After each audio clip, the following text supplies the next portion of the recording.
بسم الله الرحمن الرحيم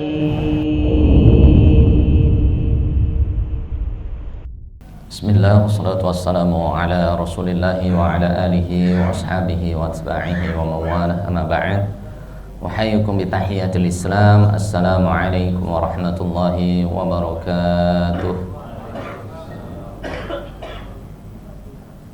الحمد لله نحمد سبحانه وتعالى ونستعينه ونستغفره ونستهديه ونعوذ بالله من شرور أنفسنا وسيئات أعمالنا من يهده الله فلا مضل له ومن يضلل فلن تجد له وليا مرشدا.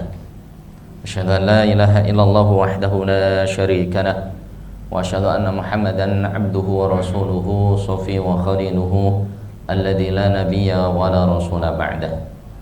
اللهم صل وسلم وبارك على نبينا محمد صلى الله عليه وسلم وعلى آله وأصحابه وأتباعه ومن سار على نهجه واستنى بسنته واتبعهم بإحسان إلى يوم المعاد.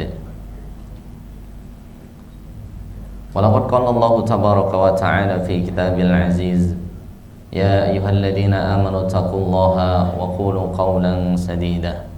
Wahai orang-orang yang beriman, bertakwalah kalian kepada Allah Azza wa Jalla, wa qulu qawlan sadida, dan berkatalah dengan perkataan yang benar. Yuslih lakum a'malakum, niscaya Allah akan memperbaiki amalan ibadah kalian. Wa yaghfir lakum dzunubakum, dan Allah akan mengampuni dosa-dosa kalian. Wa may yuti'illaha wa rasulahu, barang siapa seseorang yang taat kepada Allah, taat kepada Rasulnya, faqad faza fawzan 'azima, sesungguhnya dia telah memperoleh kemenangan yang agung.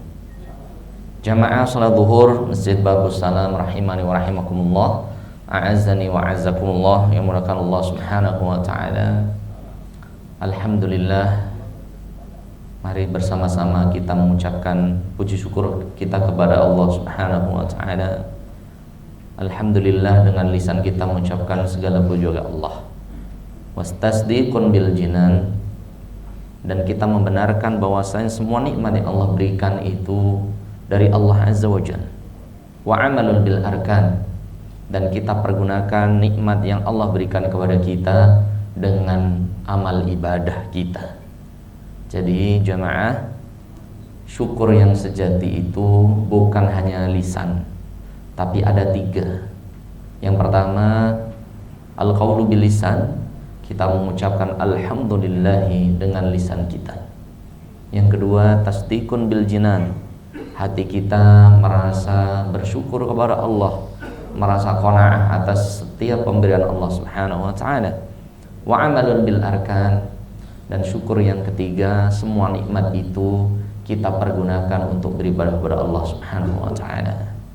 Kedua kalinya salawat dan salam tak lupa senantiasa kita bacakan kepada Nabi kita, Nabi Agung, Nabi besar Muhammad sallallahu alaihi wasallam wa ala alihi beserta keluarganya, wa ashabi sahabat-sahabatnya, wa atba'ihi pengikut-pengikutnya, wa man tabi'ahum bi ihsanin ila yaumil qiyamah, dan orang-orang yang senantiasa mengikuti jejak langkah sunnah Rasulullah sallallahu alaihi wasallam sampai yaumul qiyamah. Semoga kita termasuk orang-orang yang berpegang teguh dengan Al-Quran dan Sunnah Nabi alaihi salatu wassalam. Jamaah rahimani wa rahimakumullah, kita berada di tanggal 13 Dzulqa'dah, hari Selasa 1445 Hijriah. Kurang lebih ada 28 atau 29 hari lagi kita akan memasuki yaitu Yaumun Nahri, yaitu hari raya berkurban. Semoga masih ada 28 atau 27 hari lagi kita diberikan oleh Allah rezeki yang berkah, yang halal, sehingga kita bisa melaksanakan salah satu sunnah Rasulullah SAW sebagaimana perintah Allah Subhanahu wa taala, fasholli li rabbika wanhar, dirikanlah salat dan berkurbanlah. Ini jemaah. Yang kedua, bahwasannya kurban ini adalah syariat yang bukan hanya disyariatkan kepada umat Nabi SAW, namun semenjak diciptakannya Nabi Adam alaihi salatu wassalam, kemudian dari Nabi Adam beliau mempunyai 2 putra yaitu Qabil dan Habil.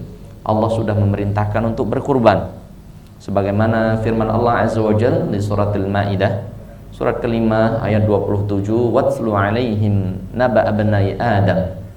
Wahai Muhammad, bacakan kepada umatmu 2 kisah anak Adam, yaitu Qabil dan Habil. Il qarraba, ketika 2 anak Adam itu mendekatkan diri. Jadi kurban itu artinya mendekatkan diri. Qarraba yuqarribu, qarrib berkurban, mendekat. Kurbanan yaitu dengan berkurban. Fatuqbila min ahadihima, kurban Habil diterima, adapun kurban Qabil tidak diterima. Innama yataqabbalullahu minal muttaqin, karena sesungguhnya Allah hanya menerima kurban dari orang yang bertakwa saja. Artinya jemaah, ketika seseorang berkurban, bersedekah, berinfak ataupun berwakaf dengan sesuatu yang haram, sesuatu yang tidak dibenarkan dalam syariat Islam, tidak akan diterima oleh Allah Azza wa Jalla. Sebagaimana sabda Rasulullah SAW dari Abu Hurairah radhiyallahu taala anhu, innallaha thayyibun la yaqbalu illa thayyiban. Sesungguhnya Allah adalah zat yang baik, zat yang suci. La yaqbalu illa thayyibah. Sesungguhnya Allah tidak akan menerima baik sedekah kita, kurban kita, bahkan mohon maaf ibadah haji kita atau umroh kita, illa thayyibah, kecuali dari sumber harta yang baik, dari sumber harta yang halal. Dan juga kita doakan ya, semoga keluarga kita atau jamaah yang ada di Babus Salam yang akan melaksanakan ibadah haji, semoga diberikan kesehatan, keberkahan, semoga menjadi haji yang mabrur. Rasulullah SAW bersabda, al-hajjul mabrur laisa lahu lil jazaa ilal jannah. Sesungguhnya haji yang mabrur itu tidak ada balasannya kecuali surganya Allah Azza wa Jalla. Dan yang belum berangkat haji, semoga diberikan oleh Allah rezeki, kesehatan, keberkahan, sehingga kita bisa melaksanakan rukun Islam yang kelima, yaitu hajjul baiti man istata'a ilaihi sabila, yaitu berangkat ke haji bagi orang yang Allah berikan kemampuan, baik berupa kemampuan zat, berupa bekal, atau kuwah ataupun kekuatan fisik gitu ya. Semoga kita dimudahkan oleh Allah Azza wa Jalla. Amin ya rabbal alamin. Jamaah rahimani wa rahimakumullah. Sehingga jamaah, Rasulullah SAW itu salah satu rutinitas atau doa Nabi SAW yang selalu beliau baca di pagi hari, sebagaimana hadis diriwayatkan oleh salah satu istri beliau, yaitu namanya Ummu Salamah radhiyallahu taala anhu. Doanya singkat, namun jarang kita praktekkan kadang-kadang.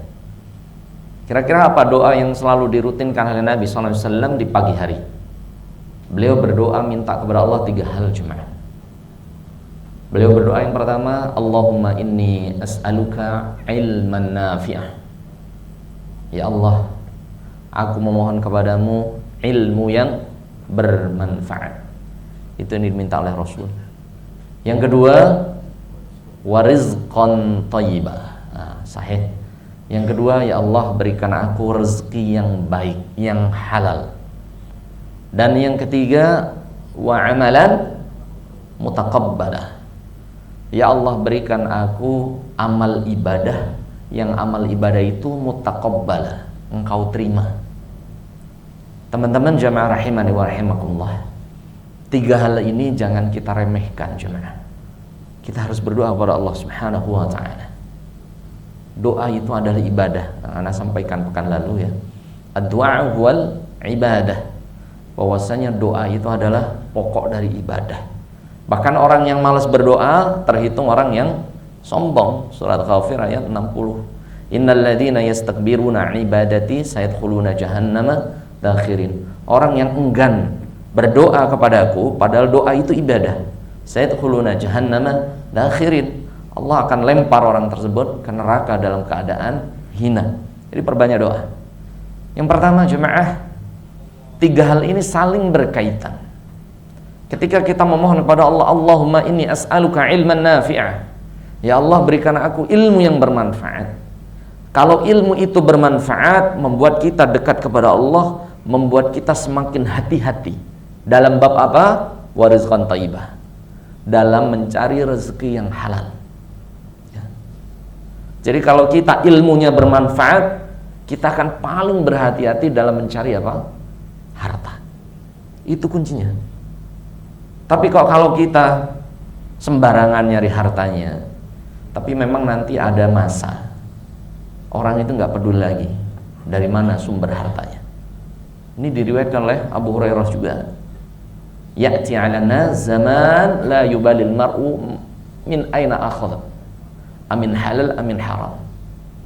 Akan ada suatu masa orang itu nggak peduli lagi min aina akhadha malahu, dari mana sumber hartanya. Amin halal, apakah dari yang halal, amin haram, atau apakah dari yang haram, nggak peduli. Maka ini ciri ilmunya nggak bermanfaat. Ilmunya tidak bermanfaat. Kalau ilmunya bermanfaat, dia akan berusaha sebaik-baiknya untuk mencari rizqan thayyibah, rezeki yang baik dan halal. Konsekuensinya yang ketiga, jemaah, ketika rezeki itu halal, wa amalan mutaqabbalah, amal ibadah kita akan diterima oleh Allah. Sebaliknya, kalau amalan kita atau rezeki kita tidak halal, maaf, kalau ada seseorang berangkat umroh ataupun haji ataupun berkurban dengan 100 sapi misalnya, 1000 domba misalnya, 100 unta misalnya, tapi kalau dari yang haram, tidak akan diterima oleh Allah Azza wa Jalla. Tidak akan diterima oleh Allah Subhanahu wa ta'ala. Jadi password amal kita diterima itu selain ikhlas, mutaba'ah, juga ada unsur harta kita itu harus halal. Innama yataqabbalullahu minal muttaqin. Sesungguhnya amal ibadah yang Allah terima itu hanya dari orang-orang yang bertakwa. Takwa itu artinya apa? Dia takut, terutama atas urusan dari mana sumber hartanya. Ini jemaah. Jadi tiga ini berkaitan. Ilmu yang bermanfaat itu akan melahirkan sifat wara', hati-hati dengan rezeki yang baik. Kemudian rezeki yang baik akan melahirkan apa? Ibadah yang akan diterima oleh Allah Subhanahu wa ta'ala. Ini jemaah, ilmu yang bermanfaat, ilmu yang bermanfaat. Sehingga Nabi Musa alaihi salatu wassalam, beliau berdoa di surat Thaha, wa qur rabbi zidni ilma. Ya Allah, berikanlah aku ilmu yang bermanfaat. Berdoa kepada Allah. Ilmu yang bermanfaat itu yang merubah mindset kita, kehidupan kita. Yang sebelumnya hobi musik, meninggalkan musik. Yang sebelumnya masih berbuat riba, meninggalkan riba. Yang sebelumnya tidak memperdulikan dari mana halal haram, maka kita semakin berhati-hati dalam perkara haram. Padahal Islam itu sangat valid, sangat jelas. Rasulullah SAW bersabda dari sahabat Nu'man bin Bashir, kalau hadis arba'in, hadis nomor 6 ya, Rasulullah SAW bersabda, innal halala bayyinun. Dalam Islam halal itu terang benderang. Wa innal harama bayyinun. Yang haram pun terang benderang. Bahkan lailuha kanahariha. Islam itu ketika kita di malam hari seperti siang hari. Artinya apa? Segelap apapun kita, dalam kondisi apapun, kita tahu ini salah, ini benar. Itu Islam. Innal halala bayyinun wa innal harama bayyinun. Yang halal itu jelas, yang haram itu jelas. Wa bainahuma umurun mushtabihat. Tapi di antara yang hitam dan putih tadi ada perkara abu-abu. Itulah yang disebut mutasyabihan, yaitu syubhat.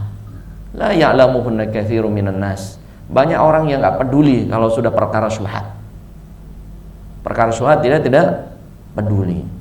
Faman waqa'a fi syubhati faqad waqa'a fil haram. Barang siapa seseorang yang terbiasa dengan perkara syubhat, maka orang ini jelas jatuh dalam perkara haram. Barang siapa orang yang dia berhati-hati dengan syubhat, faqad istabro'a lidinihi wa irdihi. Orang yang hati-hati dengan perkara syubhat, maka dia telah membersihkan agamanya dan kehormatannya. Kemudian syubhat itu digambarkan karra'i yar'a hawlal hima yushaku ayyar ta'afi. Sebagaimana pengembala domba yang dia mengembalakan gembalaannya mendekati perbatasan kebun orang. Kaki domba itu masih di kebun kita, tetapi ya jemaah, dia mendekati batas kebun orang. Mungkin 1-2 daun dari kebun tetangga termakan oleh domba itu, itulah perkara syubhat. Itulah perkara syubhat. Hati-hati dengan perkara syubhat. Oleh sebab itu orang-orang zaman dulu, ketika orang tua saya punya sapi ya, punya sapi, kalau mau dikembala ke sawah, dibawa ke sawah itu mulutnya dibrongsong. Tahu nggak Pak dibrongsong Pak? Mulutnya itu dikasih bambu gitu ya, bambu terus gitu ya. Jadi kalau lewat kebun orang nggak bisa makan dia. Itu ya waroknya orang dulu, masya Allah. Warok, hati-hati. Kakek kita juga punya sapi, gitu tuh sama ditutup juga. Itu agar sapi itu tidak memakan apa? Rumput atau tumbuhan dari tetangganya, walaupun satu biji atau satu helai, tapi itulah termasuk perkara syubhat. Yang ngeri jemaah, perkara syubhat ini akan menjadi segumpal daging, ya, akan menjadi segumpal daging. Idza saluha saluhal jasadu kulluh. Kalau segumpal daging itu baik, karena dia sumbernya baik, saluhal jasadu kulluh, maka semua anggota tubuh kita pun akan baik. Ucapannya baik, perbuatannya baik, jalannya mau ke tempat yang baik-baik, mendengarkan yang baik-baik, gitu ya. Wa in fasadat, kalau segumpal daging itu kok buruk, karena sumbernya nggak jelas, fasadal jasadu kulluh, maka kaki itu berat berbuat baik, mudah untuk jalan ke tempat maksiat.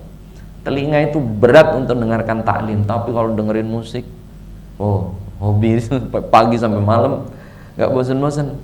Ini, oleh sebab itu dalam kaidah fikih, idza dakhalal haram kharajal haram. Dalam kaidah fikih disebutkan sesuatu yang masuk ke tubuh kita kok haram, kharajal haram, pasti yang keluar pun perkara haram. Kalau inputnya sudah haram, yang masuk ke tubuh kita, outputnya pun akan apa? Buruk. Jadi kalau kita punya anak, mohon maaf, bandel, susah diatur, keluarga kok susah diatur, jangan kita salahkan mereka dulu. Kenapa anak susah ngaji? Kenapa anak nggak bisa diatur? Kenapa pergaulannya bebas? Nggak bisa menutup aurat, mohon maaf, misalnya terkena narkoba, pergaulan bebas, alhamdulillah. Atau istri kita susah untuk berhijab, susah untuk berhijrah, itu jangan salahkan mereka dulu. Tapi kita lihat sumber yang kita cari, karena yang mencari nafkah adalah kita. Kita yang paling bertanggung jawab atas keluarga kita. Hisabnya itu paling berat kita. Kalau yang kita ambil sumbernya baik, pasti juga akan menghasilkan yang baik-baik. Nah ini jemaah. Jadi hati-hati untuk perkara ilmu.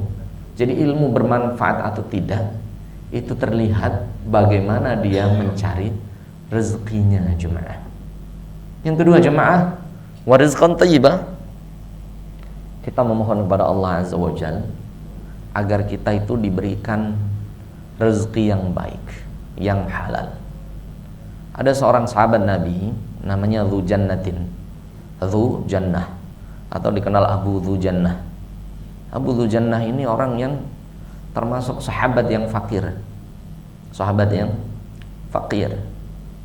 Beliau ini sahabi sholat, tidak lama langsung pulang, tidak lama langsung pulang.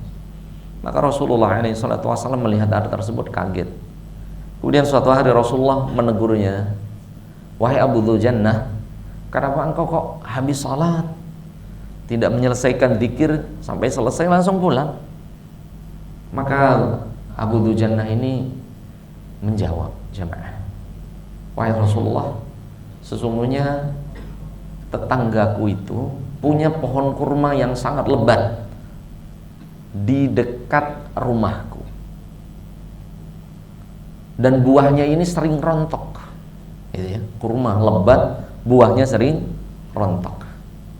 Maka ya Rasulullah, aku segera pulang ke rumah. Kenapa jemaah? Untuk memunguti kurma itu agar tidak dimakan oleh anak-anakku. Ini jemaah, hati-hatinya siapa? Abu Dzujannah. Kemudian kurma itu aku berikan kepada sang pemilik kebun kurma. Maka Rasulullah SAW mendengar hal ini, beliau menangis jemaah. Bagaimana orang yang hidupnya sederhana, pas-pasan, itu untuk perkara syubhat, itu waro', artinya apa? Berhati-hati sekali jemaah. Berhati-hati. Padahal kurmanya itu jatuh di kebun beliau, bukan metik, bukan. Itu jatuh di kebun dan pekarangan beliau. Beliau cepat pengen pulang untuk mengutin kurma itu agar tidak ditemu oleh anak-anaknya yang kecil. Kalau ditemu akhirnya dimakan. Maka dari sahabat Abu Dzujannah ini lahir sahabat-sahabat yang nanti menjadi pembela Rasul dan menjadi murid-murid dari para sahabat, menjadi tabi'in. Ini hati-hati. Jadi benar-benar rezeki yang baik itu benar-benar dijaga. Kemudian jemaah juga sudah terkenal yang kisah namanya imam mazhab yang pertama, yaitu Abu Hanifah, ya. Bagaimana Abu Hanifah ini, ayahnya itu adalah orang yang sangat wara', gitu ya. Ayahnya ini menemukan buah kurma, apel atau rumman delima yang jatuh. Kemudian dia karena kondisi lapar dimakan pohon tersebut, buah tersebut. Akhirnya Thabit ini merasa apa? Namanya Thabit. Beliau ini merasa apa? Berdosa, bersalah memakan pohon atau buah yang bukan miliknya. Akhirnya dia mencari pemilik kurma kebun tersebut. Intinya sampai kota namanya Kufah itu di Baghdad. Akhirnya dia minta maaf, wahai pemilik kebun, maafkan kesalahan saya. Saya sudah memakan salah satu buah Anda yang jatuh. Maka ayah itu mengatakan, aku akan memaafkan engkau dengan syarat engkau menikahi putriku, gitu ya. Kisahnya, putri saya itu buta, kemudian tuli, bisu, lumpuh, gitu ya. Ini kisahnya terkenal ya. Singkat kata, Thabit ini merasa, iya, saya akan menerima permintaan engkau dengan syarat engkau memaafkan kesalahanku. Makan buah jemaah, bukan makan proyek, buah jemaah. Hal yang sangat ringan, ya. Akhirnya dia memenuhi permintaan dari ayah tersebut. Akhirnya jemaah, ketika sudah akad selesai istilahnya, mulailah Thabit memasuki kamar dari istrinya. Dia mengucapkan salam, assalamualaikum. Dari dalam ada jawaban, waalaikumsalam. Katanya tuli, katanya bisu, gitu ya. Akhirnya wanita itu pun keluar, Masya Allah, dan dia adalah wanita paling salehah dan paling cantik di Kufah jemaah. Ini jemaah. Dan lahir dari kisah ini adalah seorang imam madhab, yaitu Abu Hanifah. Abu Hanifah rahimahullah rahmatan wasi'ah. Jadi orang-orang soleh itu, anak-anak yang soleh itu lahir dari seseorang ayah yang wara'. Wara' itu apa jemaah? Hati-hati dengan perkara syubhat, apalagi perkara itu haram. Jangan kita remehkan buah yang cuman sebutir jemaah. Ya. Kita bayangkan Nabi Adam alaihissalam itu salah satu kisah yang paling banyak diulang di Al-Quran. Di Al-Baqarah diulang, nanti di Al-A'raf diulang, nanti di Al-Hijr pun diulang. Bagaimana Nabi Adam alaihissalam itu diusir dari surganya Allah subhanahu wa ta'ala karena memakan sesuatu, mohon maaf, mencicipi sesuatu, mencicipi aja. Fadallahuma bighurur falamma dhaqa asy-syajarata badat lahuma sawatuhuma wa tafiqa yakhsifani 'alaihima min waraqil jannah. Di surat ke-7 Al-A'raf ayat 22. Fadallahuma bighurur, maka syaitan pun menggoda Adam dan Hawa, dirayu pokoknya untuk memakan buah yang dilarang oleh Allah Subhanahu wa taala. Akhirnya terayu istilahnya. Falamma dzaqah, akhirnya Adam pun mencicipi, jemaah. Mencicipi saja, bukan memakan kurma itu sampai habis. Sering aneh kasih ibarat, makanya memakan apel itu kerowoknya dikit. Makanya orang Yahudi buat produk Apple itu, Apple kerowaknya dikit ya. Kalau kerowaknya gede itu Oppo kan ya. Gitu. Kerowaknya dikit aja Apple ya. Karena memakan sesuatu yang dilarang oleh Allah Subhanahu wa taala, falamma dzaqo, mencicipi. Coba yang punya Apple, iPhone, itu apelnya kerowaknya gede apa kecil? Kecil banget. Itu sebenarnya dari kisah Nabi Adam alaihissalatu wassalam. Falamma dzaqo, hanya mencicipi, jemaah. Allah usir, kullah bitu ba'dukum li ba'din adu. Turun kalian ke dunia. Sebagian satu musuh dari yang lainnya. Ini jemaah. Bukan makan yang banyak. Bukan proyek, bukan ini, bukan itu, markup tender, bukan.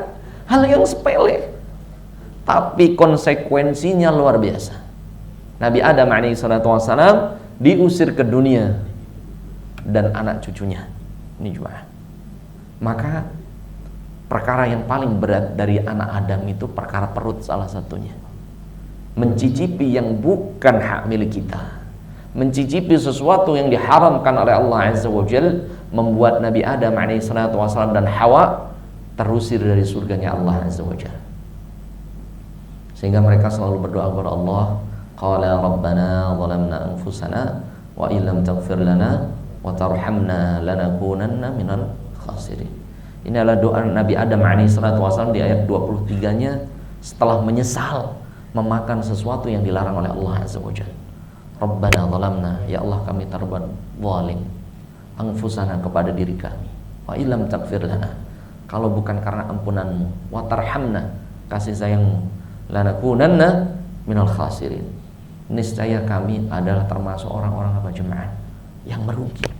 Ini jemaah.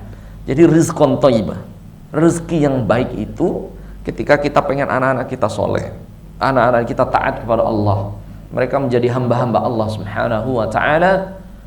Mulai jemaah perbaiki cara mencari nafkah kita, memperbaiki cara mencari nafkah kita. Rezeki itu sudah terukur, tertakar, nggak akan tertukar. Jadi jangan rebutan, jangan sampai mencari sesuatu yang diharamkan oleh Allah Subhanahu wa ta'ala. Ini jemaah.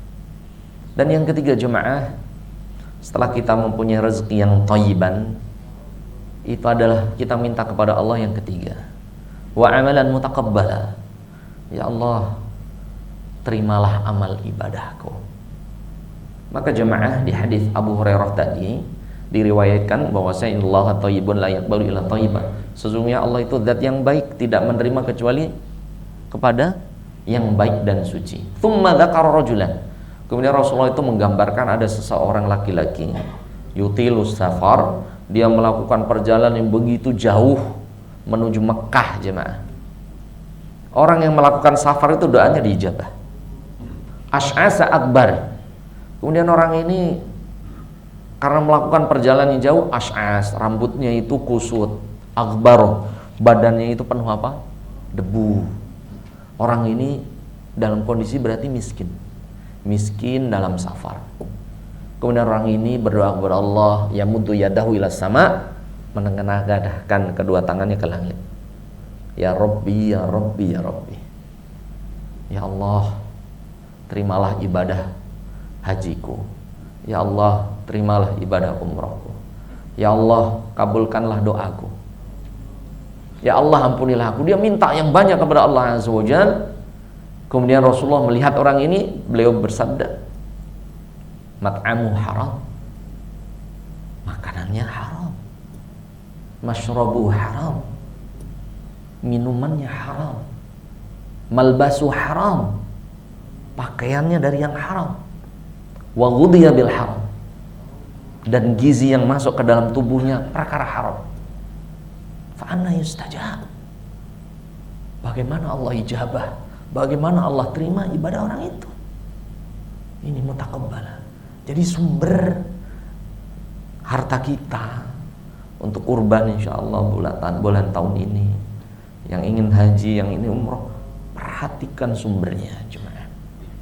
Password amal kita diterima oleh Allah selain ikhlas, mutaba'ah, mengikuti sunnah Rasulullah SAW. Sebagian ulama mensyaratkan thayyib, harta kita harus bersumber dari yang halal dan baik.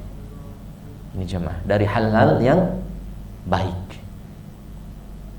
Jemaah rahimani wa rahimakumullah. Sehingga kalau kita mengambil ibrah dari kisah Qabil dan Habil. Qabil dan Habil ini dua anak Nabi Adam alaihi salatu wasallam yang berkurban.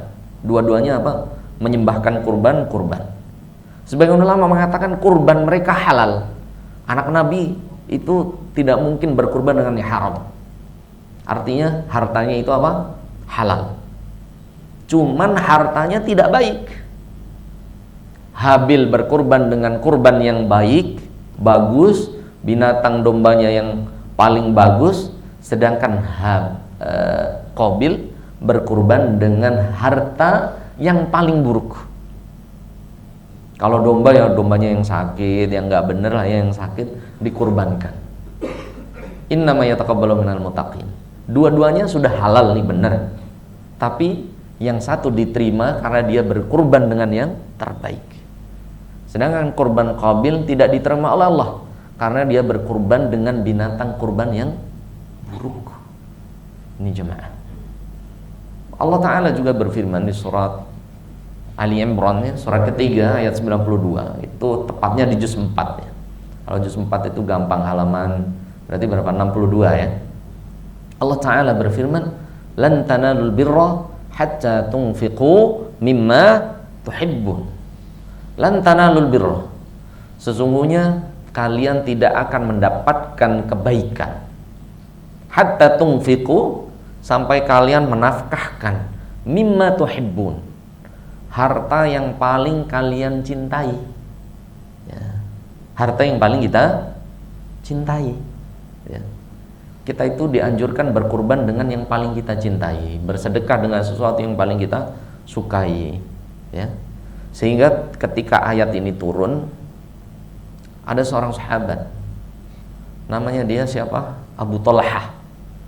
Abu Talhah ini dia itu punya kebun kurma di dekat masjid Nabi SAW, dan kebun kurma yang paling bagus itu mustaqbil Masjidin Nabi.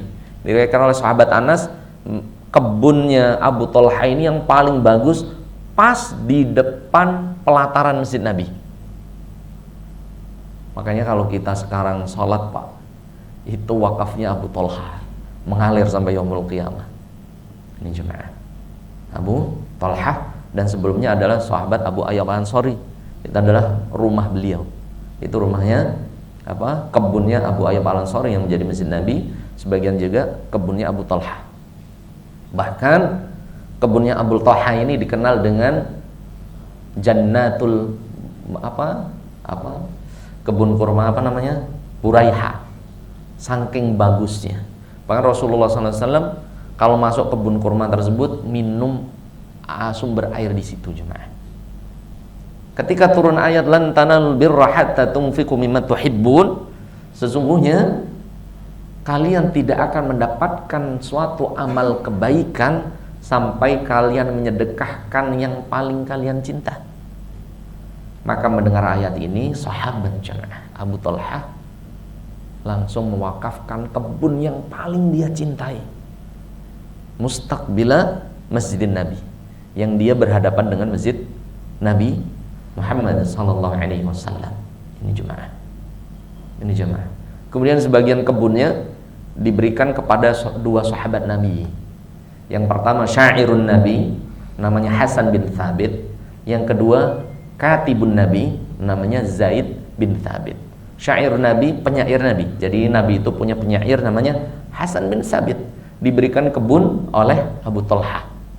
Yang kedua, Rasulullah punya sahabat namanya Zaid bin Thabit, katibul wahyi. Jadi Rasul punya dua asisten. Yang satunya yaitu penyair Nabi SAW untuk menyemangati kaum muslimin. Yang kedua penulis wahyunya yaitu Zaid bin Thabit, itu pun diberikan apa? Bagian dari wakaf dari Abu Talha dengan kebun Buraiha tadi. Ini jemaah. Jadi jemaah rahimani wa rahimakumullah. Dan kalau harta itu halal, itu akan dijaga oleh Allah sampai yaumul qiyamah.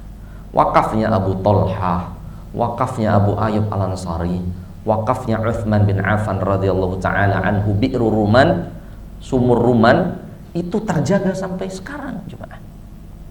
Wakaf itu akan dijaga oleh Allah sampai yaumul qiyamah. Sampai yaumul qiyamah. Ini jemaah. Jadi usahakan jemaah kita itu punya sedekah jariyah sebelum kita wafat. Ya, kita punya mungkin tanah atau sebidang tanah, kita wakafkan untuk Allah Azza wa Jalla. Atau bangun sumur. Sumur itu selama dipakai akan menjadi pahala yang mengalir sampai yaumul qiyamah. Selama harta itu halal, harta itu sumbernya baik, maka akan dijaga oleh Allah Subhanahu wa taala sampai yaumul qiyamah. Sehingga agar hati kita jemaah merasa cukup dengan yang halal, dihindarkan dari perkara haram, maka Rasulullah SAW mengajarkan doa kepada sahabat Ali bin Abi Talib radhiyallahu taala anhu, Allahumma kfini bihalalika. Ya Allah, berikan aku rasa cukup atas perkara yang halal. Allahumma kfini bihalalika an haramika. Ya Allah, jauhkan aku dari perkara yang haram. Wa aghnini bifadlika. Ya Allah, berikan aku rasa kaya bifadlika atas semua karunia yang Engkau berikan kepadaku. Amman siwaka, dari berharap selain kepadamu. Ini jemaah, perbanyak doa, karena memang zamannya fitnah. Syaitan menggoda kita agar kita itu tidak pernah mempunyai rasa puas terhadap perkara dunia, sehingga yang halal yang haram kita nggak peduli. Padahal konsekuensinya jemaah, dari Abu Bakar radhiyallahu taala anhu, kullu lahmin nabata minas suhti fannaru aula bihi. Setiap daging yang tumbuh dari perkara haram, neraka adalah tempat kembalinya. Ini jemaah, bagaimana Islam menjaga kita dari perkara haram, perkara syubhat yang tidak lain. Jangan lupa perbanyak doa. Allahumma inni as'aluka ilman nafi'ah wa rizqan thayyibah wa amalan mutaqabbalah. Ya Allah, kami memohon kepadamu ilmu yang bermanfaat, yang kedua rezeki yang halal lagi baik, yang ketiga amal ibadah yang Engkau terima. Allahu a'lam bishawab. Semoga Allah memberikan kita rezeki yang halal sehingga kita bisa berkurban di tahun ini 1445 Hijriah, dan semoga kita diberikan kemampuan untuk bisa berhaji ke Baitullah man istata'a ilaihi sabila. Amin ya rabbal alamin. Baik, ada pertanyaan mungkin untuk teman-teman? Siap, tafadhal Pak. Terkait dengan kurban Ustaz, syariatnya itu hasil potongan kurban Ustaz, itu diserahkan kepada siapa Ustaz? Maksudnya yang kan yang kita tahu bukan dagingnya tapi kurbannya yang sampai ke Allah. Asalnya itu kepada siapa dagingnya gitu Ustaz? Tayyib, Masya Allah, tabarakallah. Barakallahu fiik. Lupa nama Pak Sofyan. Barakallahu fiik. Allah Ta'ala berfirman di surat Al-Hajj surat ke-22. Allah Ta'ala berfirman, la yanalallaha luhumuha wala dima'uha walakin yanaluhut taqwa minkum. Sesungguhnya sekali-kali la yanalallah luhumuha, tidak sampai kepada Allah daging kurban kalian. Allah itu enggak butuh kurban kita. Wala dima'uha, Allah juga tidak butuh darah kurban kita. Walakin yanaluhut taqwa minkum. Tapi yang Allah inginkan itu ketakwaan kita. Jadi orang-orang yang berkurban ini adalah ciri-ciri orang yang bertakwa kepada Allah Subhanahu wa taala. Maka jamaah rahimani wa rahimakumullah, pertanyaan beliau Pak Sofyan, dagingnya itu bagaimana? Kita serahkan ke siapa begitu ya? Jadi daging kurban itu oleh Nabi SAW diperuntukkan untuk dibagi tiga. Yang pertama, sepertiga untuk sedekah. Jadi kalau sedekah ini ke arah fakir miskin, Yang kedua hadiah. Hadiah itu antum bisa kasih sepertiganya untuk orang yang mampu. Misalnya ada teman kita, dia orang kaya, hadiah, anak kasih kurban untuk antum. Atau ada ustadz tapi dia mampu, kasih sepertiga. Yang sepertiga lagi linafsihi, boleh dikonsumsi sendiri. Jadi kurban itu dagingnya dibagi menjadi 3 bagian. Sepertiga untuk sedekah, sepertiga lagi untuk hadiah, sepertiga lagi untuk keluarga antum, ya. Kalaupun antum nggak ngambil nggak apa-apa, tapi dianjurkan kita mencicipi, makan. Karena Nabi SAW itu doha bikabsyaini amlahaini yadbahuhuma biyadihi. Rasulullah SAW itu berkurban dengan 2 domba yang putih, yang gemuk, dzabahahuma biyadihi. Rasulullah menyembelihnya dengan tangan sendiri. Ya, kalau bisa nyembelihnya juga sendiri, latihan. Jangan sampai nyembelih domba nggak berani. Nah, bagaimana nanti kita bertempur dengan orang kafir, mau nyembelih nggak jadi kita keburu disembelih. Jadi latihan apa? Nyembelih domba dulu, nyembelih ayam gitu ya. Jadi muslim harus berani ya nyembelih. Nah, ini jemaah. Jadi sepertiga untuk disedekahkan, ini khusus fakir miskin. Kemudian sepertiga lagi hadiah untuk orang-orang tertentu, walaupun dia kaya. Sepertiga untuk antum. Kalaupun antum misalnya untuk fakir miskin semua, antum ngambil sebagian, tafadhal, tidak apa-apa. Tapi dianjurkan kita makan dulu. Oleh sebab itu Rasulullah SAW itu ketika Idul Adha beliau puasa. Beliau puasa. Dari subuh itu beliau nggak makan, nggak minum. Setelah sholat khutbah beliau menyembelih, kemudian baru memakan min udhiyati. Rasulullah pun memakan daging kurbannya. Jadi sunnah kita makan daging kurban kita. Disunahkan kita memakan daging kurban kita. Jadi Rasulullah tidak makan, tidak minum. Setelah khutbah selesai sampai berkurban, baru beliau memakan dari binatang kurbannya. Beda dengan Idul Fitri, beliau makan dulu, minum dulu, baru ke masjid, sholat, baru khutbah. Nah ini jemaah, ya disunahkan untuk apa jemaah mencicipi binatang kurbannya. Allahu a'lam bishawab. Bisa dipahami? Wafiq barakallahu fikum jami'ah. Dan yang paling penting jemaah, jangan menjual dari apapun dari binatang kurban kita, nggak boleh. Misalnya, mohon maaf, biasanya di kampung ini sedikit ada catatan, ada orang-orang pengepul kulit, itu keliling dia pakai mobil, keliling ya, nyari kulit domba, nyari kulit sapi. Kalau kulit domba yang bagus dibeli 25.000. Kalau sapi itu bisa 200, bisa 300. Bagaimana hukum menjual daging kurban, kulit kurban itu ke orang-orang tadi, pengepul? Boleh tidak jemaah? Haram. Nggak boleh jemaah, nggak boleh. Rasulullah SAW bersabda, man ba'a jildal udhiyati fala udhiyata lahu. Barang siapa seseorang menjual kulit binatang kurbannya, fala udhiyata lahu, maka tidak sah kurbannya.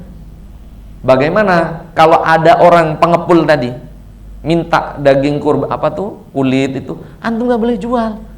Pak, ini buat antum aja. Sudah kasih saja, kasih. Yang boleh ngejual itu mustahik. Mustahik itu apa? Yang antum beri. Misalnya ada fakir, antum kasih kulit tuh, dia bingung ngolahnya, tapi dia udah mustahik, penerima.